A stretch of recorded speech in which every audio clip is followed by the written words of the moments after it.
बिस्मिल्लाहिर्रहमानिर्रहीम अल्लाहुम्मा सल्लि अला मुहम्मदिन व आले मुहम्मद। अस्सलामु अलैकुम व रहमतुल्लाहि व बरकातुहू।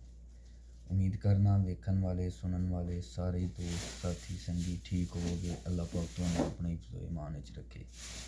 दोस्तों अज दा जेहड़ा वाक़या है, अज दा जेहड़ा एक खूबसूरत तरीन अनमोल वाक़या तुहाडे लई लैके तुहाडी खिदमत च पेश होया वां। दोस्तों एक हुंदा बंदा ओह अल्लाह दा फरमा बरदार, दूसरा बंदा जेहड़ा है ओह अल्लाह दा नाफरमान हुंदा। दोवें जांदे ने मछली दा शिकार करन लई दरिया च। जेहड़ा बुतां दी पूजा करन वाला हुंदा है ओह अपने किसी बुत दा नां लैंदा है ते जाल नूं सुੱਟਦਾ है दरिया दे विच।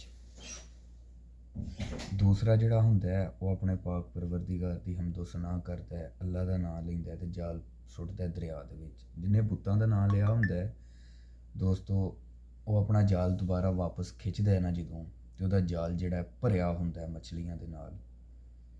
दूसरा जेहड़ा अल्लाह दा फरमा बरदार हुंदा है, अल्लाह दा नां लैन वाला हुंदा है, ओह अपना जाल खिच्चदा है ते जाल बिल्कुल खाली हुंदा है। बड़ा मायूस हो जांदा है ओह। मायूस हो के ते शाम जदों पैंदी है ते बुतां दा नां लैन वाला जेहड़ा है ओह अपना थैला भर के ते अपने घर आई जंदा है, ते जेहड़ा अल्लाह दा फरमा बरदार हुंदा है ओह खाली हत्थ वापस आंदा है।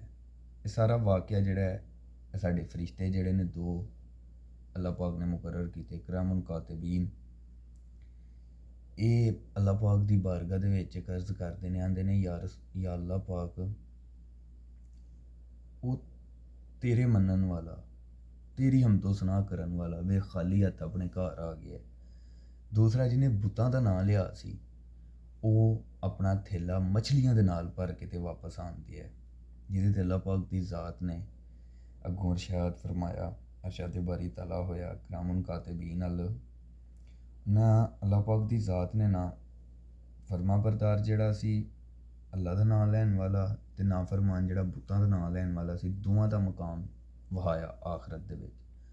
जेहड़ा थैला भर के आंदिया ही ओहदा मकाम अल्लाह पाक ने जहन्नम दे विच वहाया फरिश्ते नूं, ते जेहड़ा अल्लाह दा नां लैन वाला सी ओहदा मस्कन वहाया, ओहदी रहन दी जगह जन्नत वहाई। सुभान अल्लाह।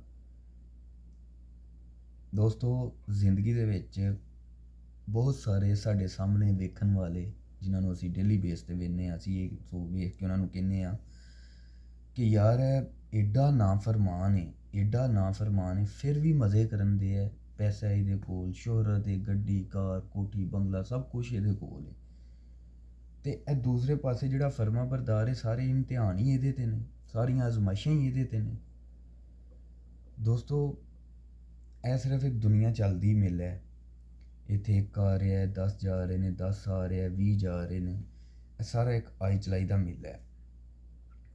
तो दोस्तों जेहड़े लोग तुहानूं नज़र आते ने ना बहुत ज़्यादा मज़े करते, बहुत ज़्यादा जेहड़ा अपना यशियां करते, वो तुसी इस वाक़े तो सीख ही गए होवोगे। ते जेहड़े लोग दुनिया दे विच अपनी ज़िंदगी गरीबी च बसर कर जांदे ने ना दोस्तों, उन्हां दा ठिकाना भी तुहानूं मैं दस दित्ता है। ते लिहाजा किसी दी मालो दौलत, किसी दी कद शोहरत वेख के ये फैसला ना कर लिया करो कि अल्लाह दे हाँ ये बड़ा मकबूल है।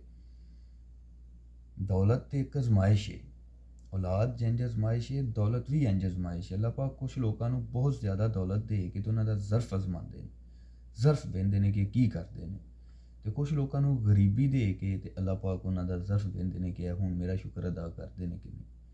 लिहाजा दोस्तों उम्मीद करना ये बहुत ही अच्छा वाक़या जेहड़ा तुहानूं पसंद आएगा, तुसीं इहदे ते अपनी प्यार मुहब्बत भी दिओगे, तो इंशाअल्लाह इंज दा ही एक अनमोल वाक़या सबक अमूज़ वाक़या लैके मैं दोबारा तुहाडी खिदमत च अगली वीडियो च पेश होवांगा।